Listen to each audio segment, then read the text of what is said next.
안녕하십니까? 그 찬송가를 부를 때 그 톤을 맞춰야 되지 않습니까? 이 메시지를 전할 때도 톤이 맞아야 되더라고요. 그래서 제가 어제 피아노를 치면서 이 도에 맞춰야 되나, 솔에 맞춰야 되나, 라에 맞춰야 되나 그런 연습을 좀 했습니다.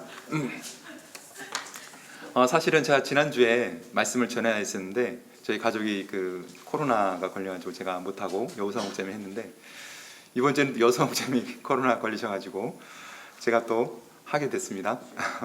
안 하려고 했는데 결국에는 하게 됐습니다.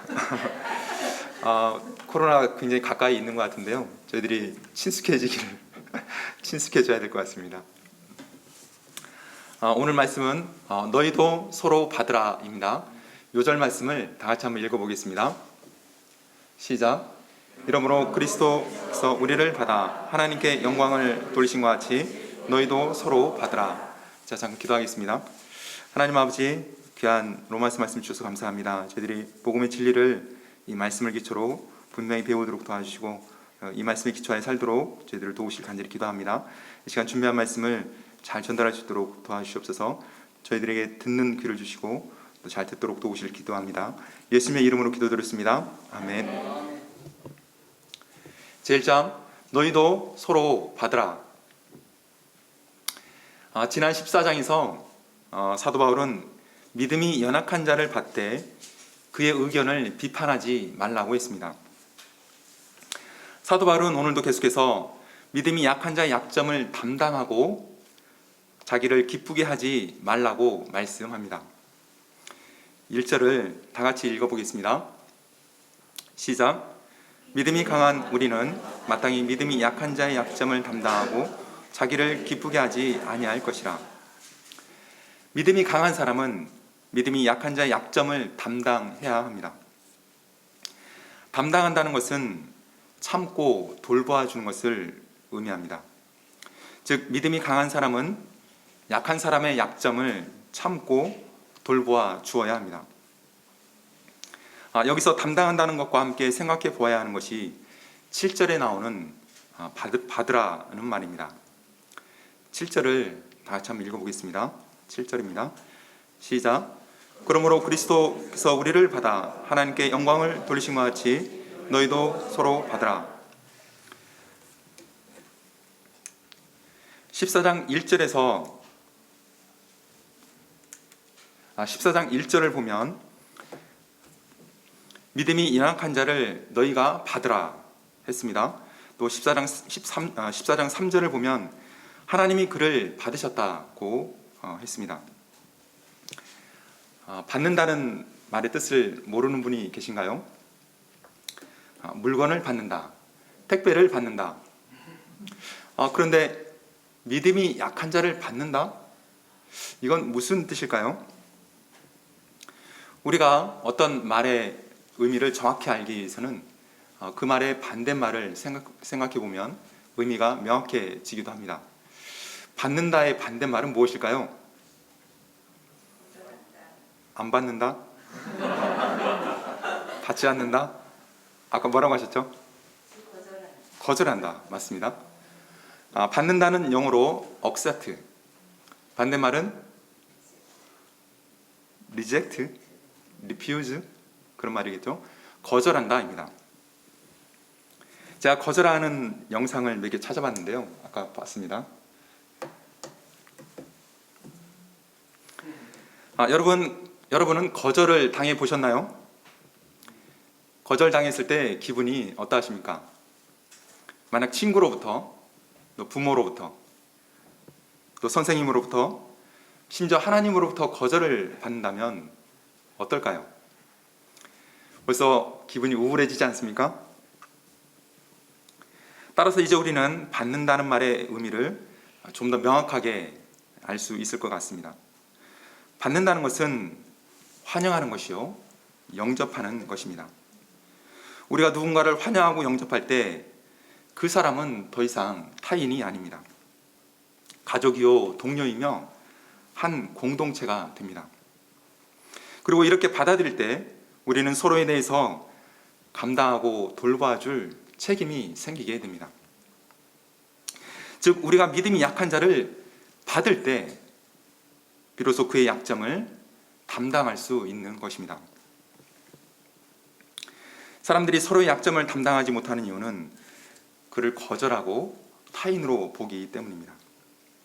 즉 그를 받아들이지 않고 영접하지 않기 때문입니다. 우리는 남의 문제에 대해서 관여하고 싶어 하지 않습니다. 왜냐하면 내 문제만으로도 벅차기 때문입니다. 그래서 남의 문제에 대해서는 쉽게 생각하고 쉽게 비판을 합니다. 그러나 그를 받아들일 때 문제는 완전히 달라지게 됩니다. 예를 들어 부모는 자기 자녀가 미숙하다고 연약하다고 비판하지 않습니다. 그가 어떻게 되든 상관하지 않고 어떻게 되든 방관하며 가만두지 않습니다. 왜 그렇습니까? 그가 내 자녀이기 때문입니다. 그래서 어찌하든 감당하고 돌보며 그가 장차 한 사람의 성숙한 사람으로 자라기까지 인내합니다. 따라서 믿음이 약한 자의 약점을 담당하기 위해서는 먼저 그 사람을 받는 것이 필요합니다.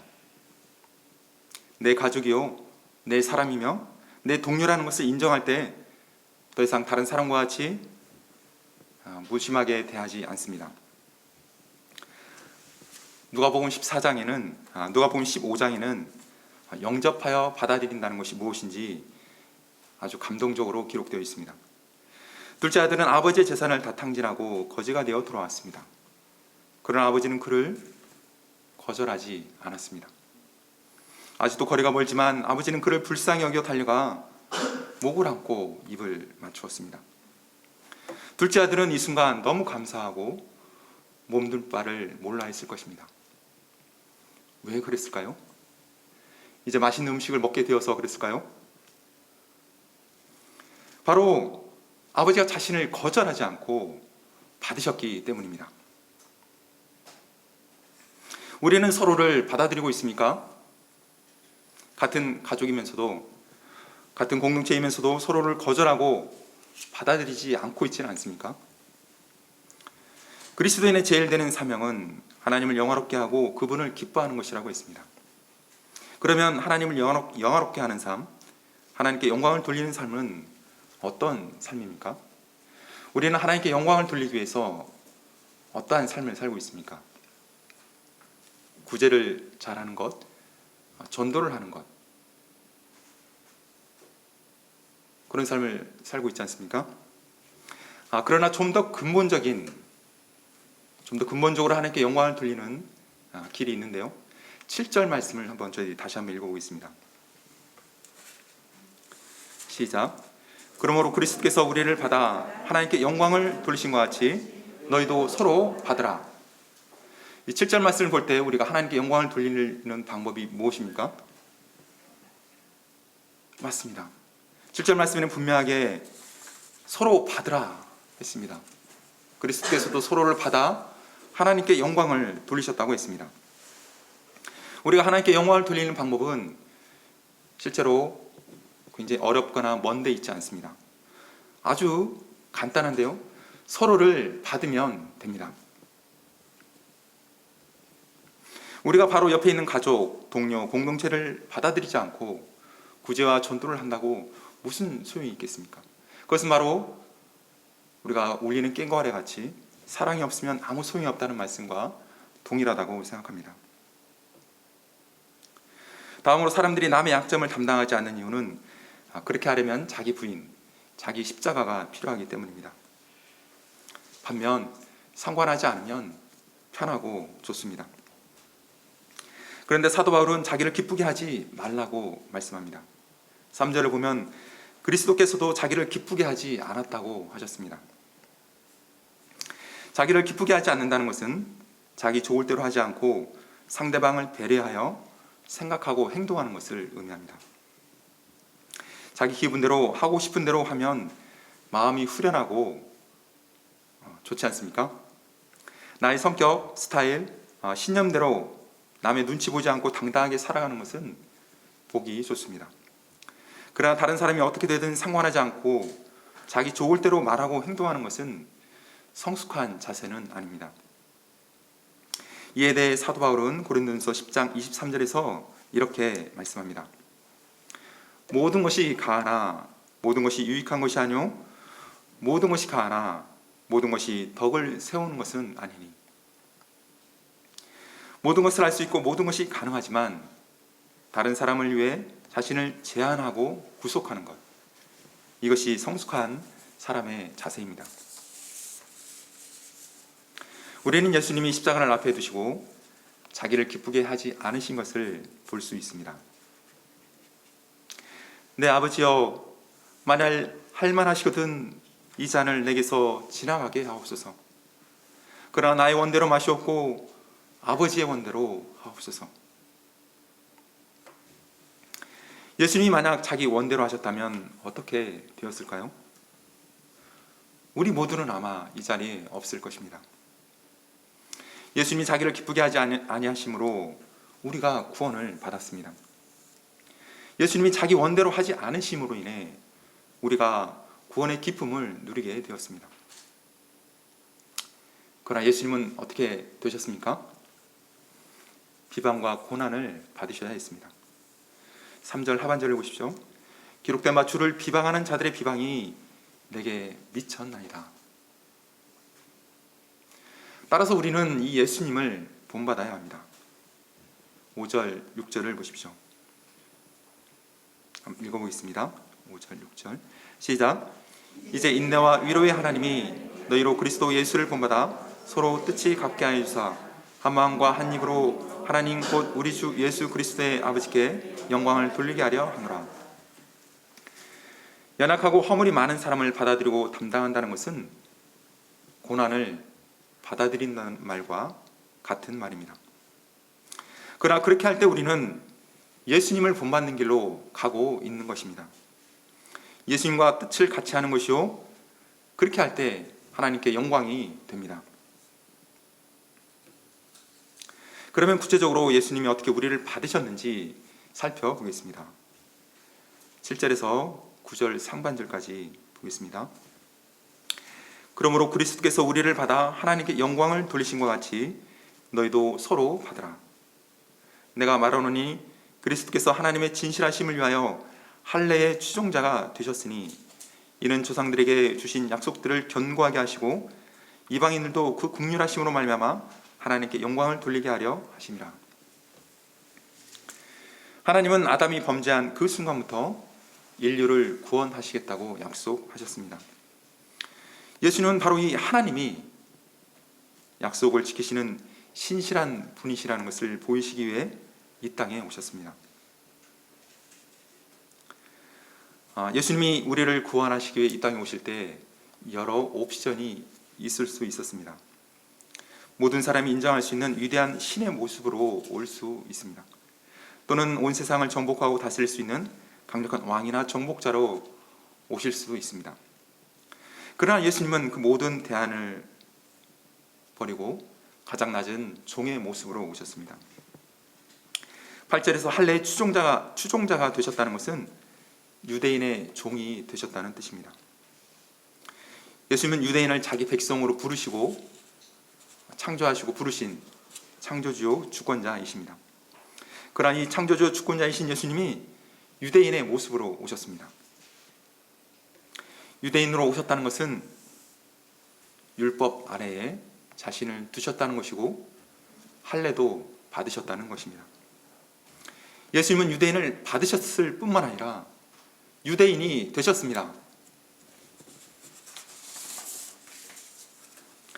마태복음 12장을 보면 안식일에 밀밭 사이로 가실 때에 제자들이 이삭을 잘라먹는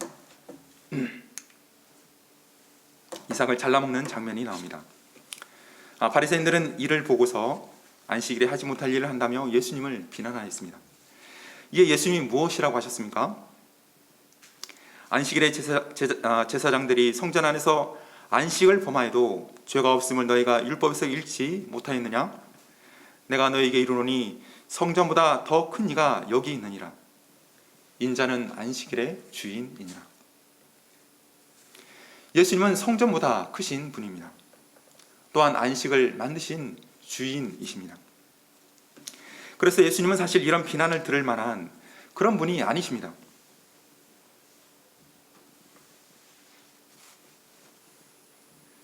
이걸 좀 더 쉽게 예를 한번 들어보겠습니다. 가장 연장자이신 두기고 목사님이 손자가 준경이가 있습니다. 준경이가 커서 유치원을 갔는데 매일 울고 오는 것입니다. 아니 대체 유치원에서 어떻게 하길래 준경이가 맨날 울고 오지? 안 간다고 떼를 쓰지?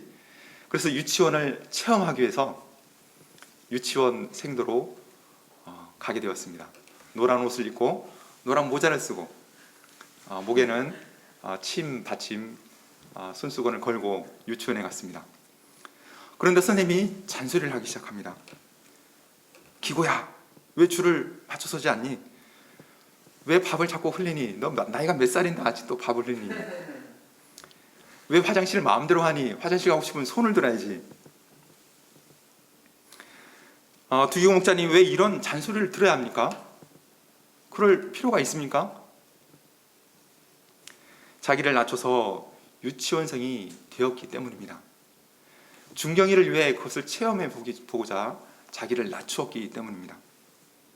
사실 두기고 목사님은 그 유치원을 사버릴 수도 있습니다. 그리고 You are fired! 그 선생님을 해고해버릴 수도 있었습니다. 예수님이 이런 비난을 받으신 것은 예수님이 유대인으로 오셨기 때문입니다.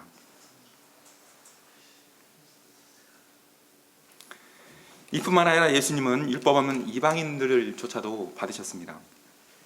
이방인들은 하나님의 법인 율법도 없고 하나님의 택한 백성이라는 할례도 없었습니다. 율법과 할례가 없는 그들은 유대인들이 볼 때 개 돼지만도 못한 야만인이었습니다. 그러나 예수님은 이런 이방인들도 자기 사람으로 받으셨습니다. 그리고 그 이방인들을 위해 기꺼이 십자가를 지셨습니다. 이렇게 유대인뿐만 아니라 이방인까지 받으신 예수님을 열방은 감사하고 찬양할 수밖에 없었습니다. 9절 하반절부터 12절을 보십시오.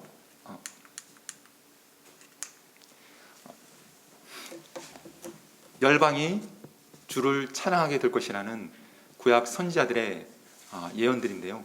그 찬양 부분만 제가 길기 때문에 뽑아놨습니다. 이걸 다 같이 한번 크게 읽어보겠습니다. 저희들이 주님을 찬양하는 마음으로 한번 읽어보겠습니다.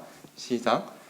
그러므로 내가 열방 중에서 주께 감사하고 주의 이름을 찬송하리로다. 열방들아 주의 백성들과 함께 즐거워하라. 모든 열방들아 주를 찬양하며 모든 백성들아 그를 찬송하라.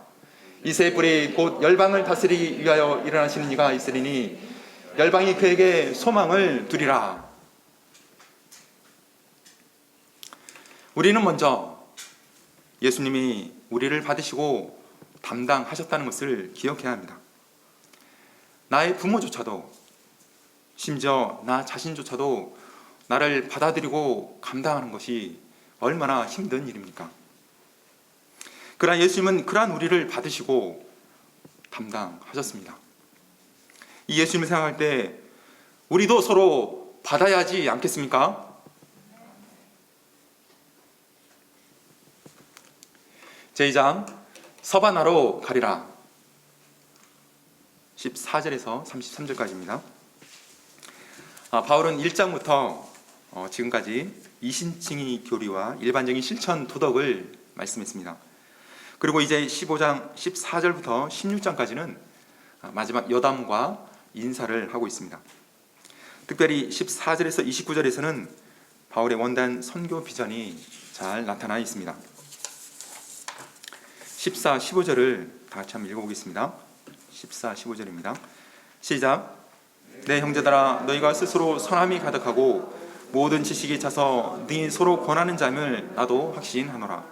그러나 내가 너희로 다시 생각나게 하려고 하나님께서 내게 주신 은혜로 말미암아 더욱 담대히 대략 너희에게 썼노니.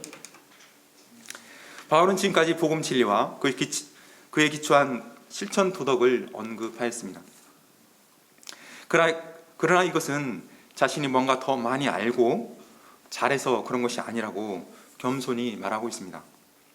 로마 성도들도 충분히 선함이 가득하고 모든 지식에 충만하며 능히 서로를 가르칠 수 있는 사람임을 인정하고 있습니다. 다만 그들이 알고 있는 것을 다시 생각나게 하려고 이것저것 대략 썼다고 말했습니다. 그가 이렇게 편지를 쓰는 이유는 하나님이 자신에게 주신 은혜, 즉 이방인을 향한 복음의 일꾼으로서 하는 것이었습니다. 그는 이방을 향한 복음의 제사장 직분을 잘 감당하길 원했습니다. 그래서 이방인들이 성령으로 거룩하게 되어 하나님이 받으실 만한 거룩한 사람으로 준비되길 원했습니다. 바울은 참으로 겸손하며 충성된 사람이었습니다. 그는 하나님이 주신 이방을 향한 복음 전파의 직분을 어찌하든 최선을 다해 감당하고자 했습니다. 몸이 자유로울 때는 온 대륙을 다니며 복음을 전파했고, 몸이 감옥에 있을 때에는 편지를 통해 가르치고 권면하였습니다. 따라서 바울은 겸손한 사람이었지만 그리스도 예수 안에서 하나님의 일에 대해서는 자랑할 것이 있었습니다. 먼저는 그가 예루살렘으로부터 일루리곤까지 복음을 편만하게 전했다는 것입니다. 17절에서 19절을 한번 보십시오. 그러므로 내가 그리스도 예수 안에서 하나님의 일에 대하여 자랑하는 것이 있거니와 그리스도께서 이방인들을 순종하게 하기 위하여 나를 통하여 역사하신 것 외에는 내가 감히 말하지 아니하노라. 그 일은 말과 행위로 표적과 기사의 능력으로 성령의 능력으로 이루어졌으며 그리하여 내가 예루살렘으로부터 두루 행하여 일루리곤까지 그리스도의 복음을 편만하게 전하였노라. 바울은 3번에 걸쳐 도보와 배를 통해 지중해 연안의 많은 도시들을 방문하여 복음을 전하였습니다.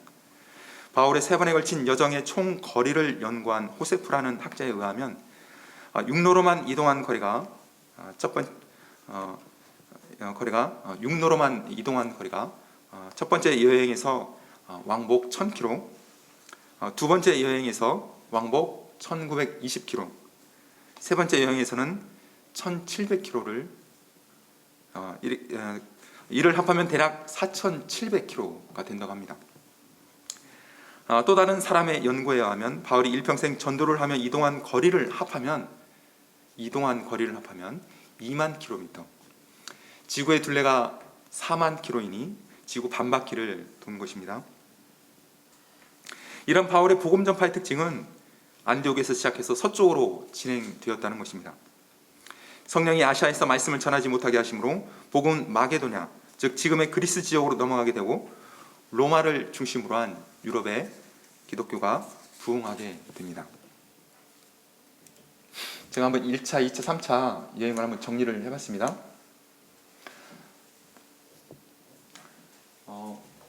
사도 바울이 예루살렘에서 다메섹으로 가는 때에 회심을 하게 되죠. 이때 예수님을 만나게 되고 1차 여행은 안디옥에서 시작을 합니다. 안디옥에서 바나바와 마가와 함께 동행을 하는데요.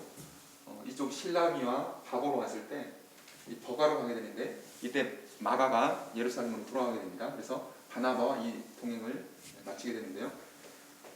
안디옥, 이고니온, 루스드라, 더베를 거쳐 다시 돌아와서 안디옥으로 돌아가는 것이 1차 여행이었습니다. 2차 여행은 안디옥에서 다시 시작해서 이때는 그 바나바와 마가 때문에 바나바와 이렇게 다툼이 있습니다. 그래서 바나바와 마가는 실라미로 가게 되고 바울은 실라와 함께 다소로를 거쳐 더베. 그래서 이쪽 아시아에서 전할 때에 성령께서 아시아에서 전하는 것을 못하게 하셨습니다. 그때 밤에 환상 중에 마게도냐 사람이 나타나서 마게도냐로 건너와서 우리를 도우라. 그렇게 해서 이쪽 유럽으로 건너가게 됩니다. 이쪽 아시아에서 유럽으로 건너가게 됩니다. 이쪽이 터키 지역이고 보스포러스 해협이 터키에 있는 보스포러스 해협을 통해 그걸 기준으로 아시아와 유럽이 나눠지지 않습니까? 유럽으로 건너가서 빌립보, 데살로니가, 베레아, 또 아덴, 고린도, 겐그리아를 거쳐서 에베레스토를 통해서 다시 예루살렘으로 오고 안디옥으로 돌아가게 되는 것이 2차 여행입니다. 3차는 다시 안디옥에서 시작해서 다소를 거쳐 저쪽 에베소를 거쳐 다시 유럽으로 갔다가 다시 돌아오는. 그래서 두란노에서 이 3차형의 특징은 두란노에서 2년 동안 복음을 전했다는 것이고, 고린도에서 로마서를 저작했다는 것이 많은 학자들의 추정입니다. 마지막으로 그 바울이 예루살렘에서 로마로 가는 여정입니다. 로마로 죄수의 몸으로 가는 여정이 이렇게 나와 있습니다. 고동색으로 되어 있는 것이 마지막 로마로 가는 여정이라고 할 수 있고요. 예루살렘으로부터 일루리곤까지라고 했는데, 일루리곤은 저쪽 그리스 지역을 말합니다. 그래서 바울의 선교의 범위가 이쪽 지중해를 중심으로 한 해안 지방인데, 바나바가 가고자 했던 곳이 서바나 지역은 스페인 지역으로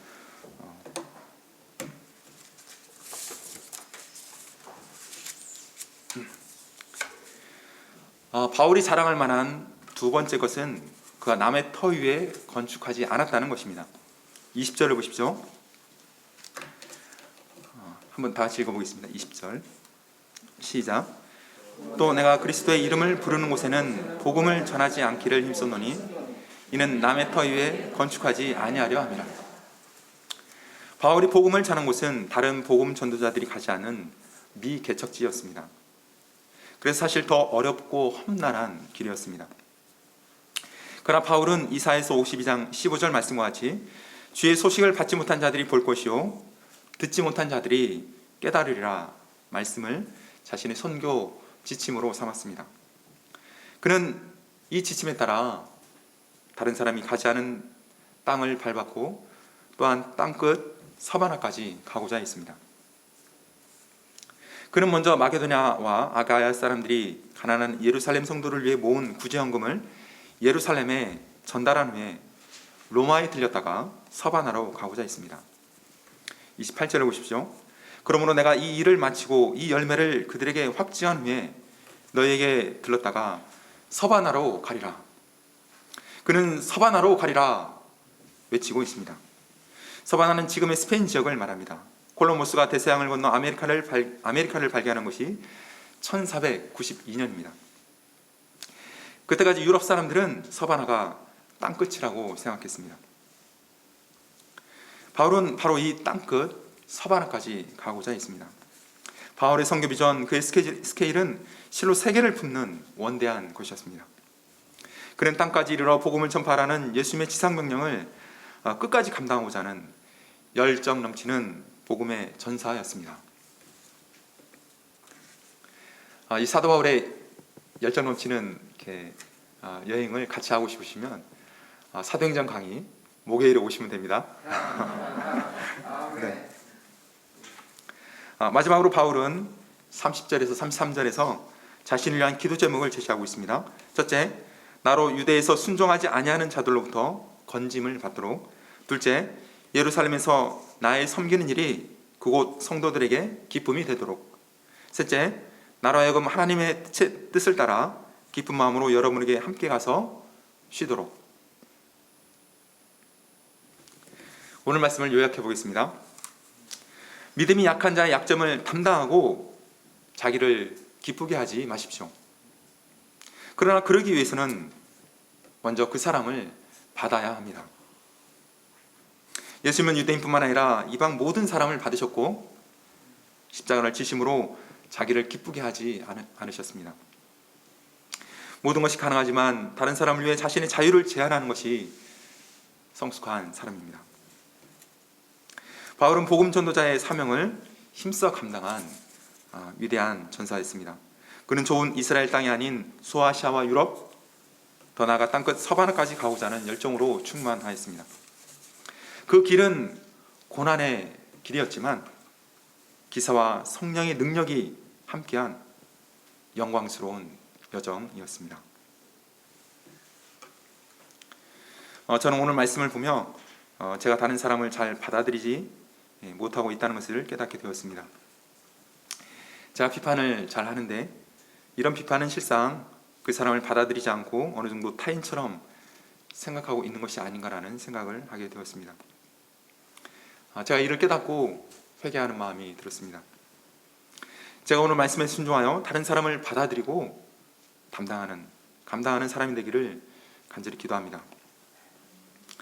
또한 깨닫게 되는 것은 저를 받아주시고 저의 죗값을 감당해 주신 예수님, 그리고 저같이 감당하기 어려운 사람을 받아준 제 아내와 또 센터의 저희 동역자님들, 기분 감사하는 마음이 들었습니다.